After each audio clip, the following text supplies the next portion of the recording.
नमस्ते, म doctor Arsan Shamsher Rana, Mark International Kidney सेन्टरको सञ्चालक तथा स्वस्थ मृगौला स्वस्थ जीवन अभियानको अभियन्ता। विजया दशमीको हार्दिक मङ्गलमय शुभकामना। दसैँ पर्व भनेको हाम्रो महान चाड, नेपालीहरूको महान चाड दसैँ भनेपछि खुसियाली भन आफ्नो परिवारसँग इष्टमित्रसँग भेटघाट, साथसाथै खानपानको पनि एकदम ठुलो भूमिका छ यो चाड पर्वमा। अब यसमा चाहिँ खानपानमा लिएर चाहिँ हामीले चाहिँ युजुअली अब दसैँ भन्न साथ हामीले चाहिँ माछा मासुको कुरा गर्छौँ, धेरै जस्तोले एल्कोहलको कुरा गर्छौँ।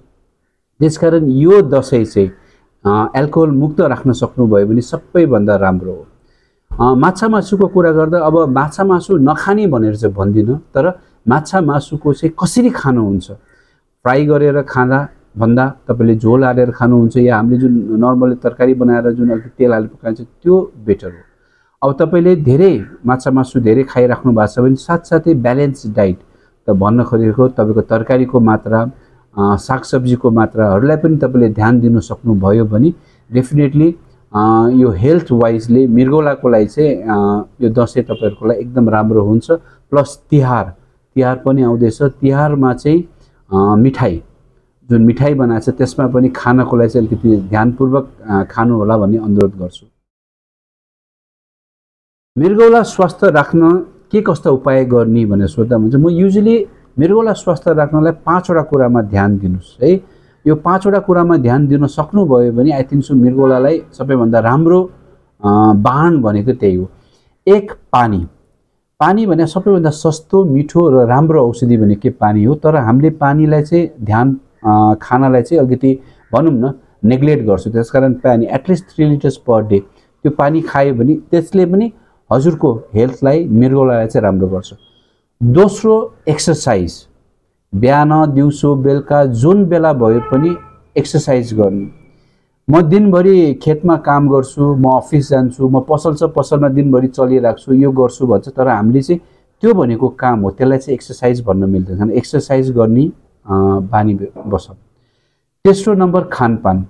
वाच वाट यु इट है। खानेकुरा के कस्तो खाइराख्नु भएको छ, जङ्क फुड बढी खाइराख्नु भएको छ या लामो समय भोको बसिराख्नु भएको छ या भनौँ न तपाईँको फ्राई गरेको कुराहरू या माछा मासुको मात्रा बढी, रेड मिटको मात्रा बढी या पुरानो अचारहरूको मात्राहरू बढी खाइरहेछ, यो कुराहरूलाई पनि ब्यालेन्स गरेर राख्नु चाहिँ खानेकुराहरूमा पनि तपाईँले राम्रो राख्न सक्नुभयो भने यो पनि एकदम बेटर हो। तेस्रो नम्बरमा चाहिँ तपाईँहरूको बानीमा चाहिँ के भन्छ, एउटा एक्सर्साइज गरिराख्नु भएको छ कि छैन। दोस्रो, चुरोट रक्सी कस्तो छ त्यो कुराहरू सकेसम्म कम गऱ्यो भने यसले पनि डाइरेक्टली इन्डाइरेक्टली तपाईँको मृगौलालाई असर गर्छ। र 5 सबैभन्दा इम्पोर्टेन्ट कुरा चाहिँ समयमा चाहिँ स्वास्थ्य परीक्षण गर्ने, जुन हामीले युजुअली गर्दैन। हेर्दा राम्रो छु, फिगर राम्रो छ, सबै कुरा राम्रो छ भनेपछि म कसरी रोगी त हुनै सक्दिनँ भन्ने यो मिसकन्सेप्सन छ। त्यसको लागि चाहिँ तपाईँहरूले चाहिँ आफूले समयमा 40 वर्षभन्दा माथि हुनुहुन्छ भने वर्षमा गर्नुहोस्, 40 वर्षभन्दा मुनि हुनुहुन्छ भने हरेक 2 वर्षमा गर्ने, या तपाईँलाई सुगर छ, प्रेसर छ भने 6 महिनामा, या तपाईँलाई किडनीको समस्या छ भने डक्टरको अनुसारले 3 महिना दिन के कस्तो हुन्छ त्यो अनुसारले चाहिँ स्वास्थ्य परीक्षण गर्यो भने आई थिङ्क सो यो 5वटा कुरा मैले भनेको कुराहरू तपाईँले मान्नुहुन्छ या त्यसलाई पालना गर्नुहुन्छ भने किडनी रोगबाट तपाईँ र तपाईँको परिवारलाई चाहिँ बचाउन सक्नुहुन्छ। मृगौला भनेको म चाहिँ यसलाई चाहिँ अलराउन्डर भन्छु है। मृगौला भनेको अलराउन्डर, यसको धेरै काम छ। प्रमुख काम भनेको यसले चाहिँ हाम्रो शरीरको मैलाहरूलाई छानेर चाहिँ यसलाई चाहिँ मैलाहरू फाल्ने र चाहिने कुराहरूलाई चाहिँ यसले छानेर राख्ने, त्यो काम चाहिँ यसको सबैभन्दा इम्पोर्टेन्ट र राम्रो हो। साथसाथै यसले रगत बनाउनलाई मद्दत गर्छ, क्याल्सियम मेटाबोलिजम तपाईँको हड्डीहरूको सुस्त राख्नलाई यसले मद्दत गर्छ। एसिड बेसहरू जस्तै शरीरमा नुनको मात्राहरू, एसिड बेसको मात्राहरूलाई यसलाई सन्तुलनमा राख्छ। र अर्को पानीको पनि सन्तुलन, एक्स्ट्रा शरीरमा भएको पानीलाई फाल्ने या कम भावना रिटेन गर्ने, त्यो कुराहरू चाहिँ यसले गर्छ। तर मृगौला एउटा चाहिँ अलराउन्डर हो, यसले चाहिँ धेरै कुराहरूलाई चाहिँ मद्दत गर्छ।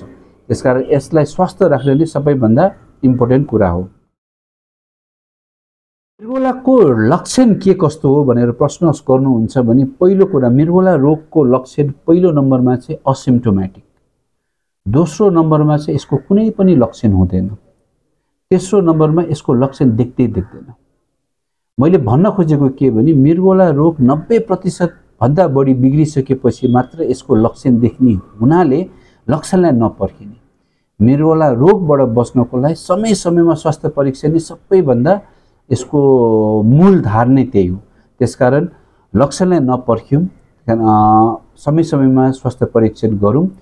लक्षणकै कुरा गर्नुहुन्छ भने खुट्टा सुन्निने, वाकवाकी लाग्ने, जिउ चिलाउने, हैन, अल्छीपना हुने, यो कुराहरू चाहिँ लक्षण हुन्छ। तर यो मैले अघि भने जस्तो यो किडनी बिग्रेको लास्ट स्टेजतिर मात्र देखिने हुना भएर त्यसलाई चाहिँ नपर्ख्यौँ।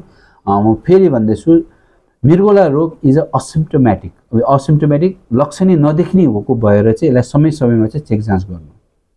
नमस्ते।